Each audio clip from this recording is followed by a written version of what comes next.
मित्रों नमस्कार।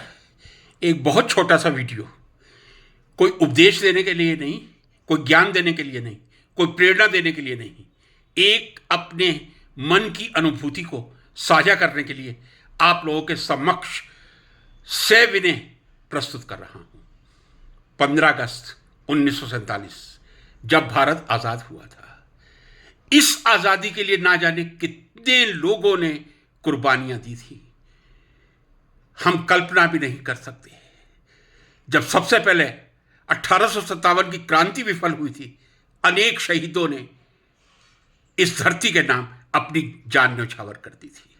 उसके बाद 8 अगस्त 1942 क्विट इंडिया मूवमेंट, भारत छोड़ो आंदोलन जब गांधी जी ने किया था, तब कितने लोगों ने अपनी जान की कुर्बानी दी थी ये तो मैं नहीं बता सकता।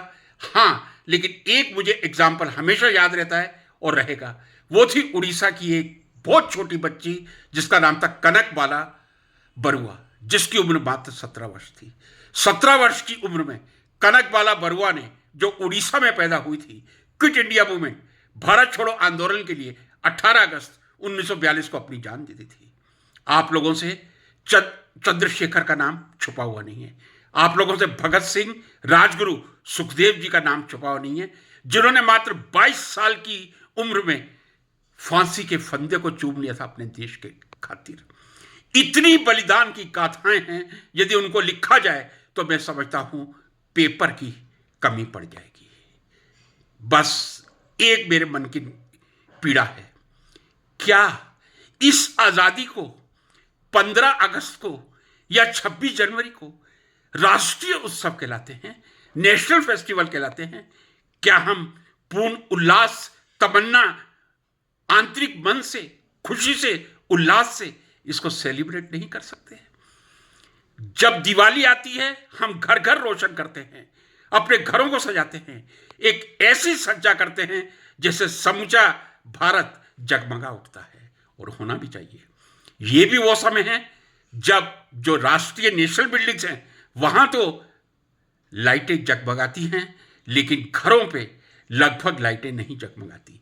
यही कारण है कि आजादी के 77 वर्ष के बाद भी हमारे प्रधानमंत्री जी को यह कहना पड़ा है, हर घर तिरंगा। मीन्स हम 26 जनवरी और 15 अगस्त को भी अपने घर पे तिरंगा नहीं फहराते हैं। राष्ट्रगान, जो मैं समझता हूं एक उल्लास से भर देता है व्यक्ति को, जिसने राष्ट्रगान गाया है, वो मैं समझता हूं वो क्षण, जो कुछ मिनट का समय होता है, वो व्यक्ति को राष्ट्रभक्ति की ज्वाला से, राष्ट्रभक्ति की भक्ति से ओतप्रोत कर देता है। क्या हम ऐसा नहीं कर सकते? हर घर में तिरंगा फहराएं, प्रधानमंत्री जी के कहने पर हर घर में तिरंगा फहराएं।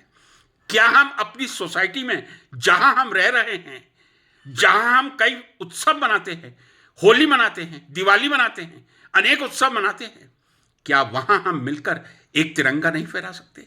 यदि एक तिरंगा हम फहराते हैं, क्या यह हर उस सोसाइटी के निवासी का यह कर्तव्य नहीं बनता कि वो कम से कम 15-20 मिनट के लिए वहां आकर उस झंडे को, जिसको लहराया गया है, उसको सैल्यूट करता हुआ, समूचे राष्ट्र में जब राष्ट्रगान गाया जाता है, तब वो अपने सोसाइटी के, अपने मेट्स के साथ, अपने फ्रेंड्स के साथ सामूहिक रूप से राष्ट्रगान गाकर इस देश के शहीदों को श्रद्धांजलि अर्पित कर सके, और इस देश की आज़ादी की जो स्वर्णिम गाथा है उसको 15 अगस्त और 26 जनवरी को मनाकर देश को एक संदेश दे सके। मैं आशा करता हूं मेरे देश का हर नागरिक हर घर में, अपने मोहल्ले में, अपनी सोसाइटी में, जहां कहीं भी वो होगा, जिस समय ध्वजवंदन होगा, 9 बजे हो, 10 बजे हो, 11 बजे हो, अपने घर से बाहर आकर, एकत्र होकर, एक साथ इकट्ठा होकर ध्वजवंदन करके राष्ट्रगान गाकर अपने आप को गौरवान्वित करेगा। ऐसा मेरा निवेदन।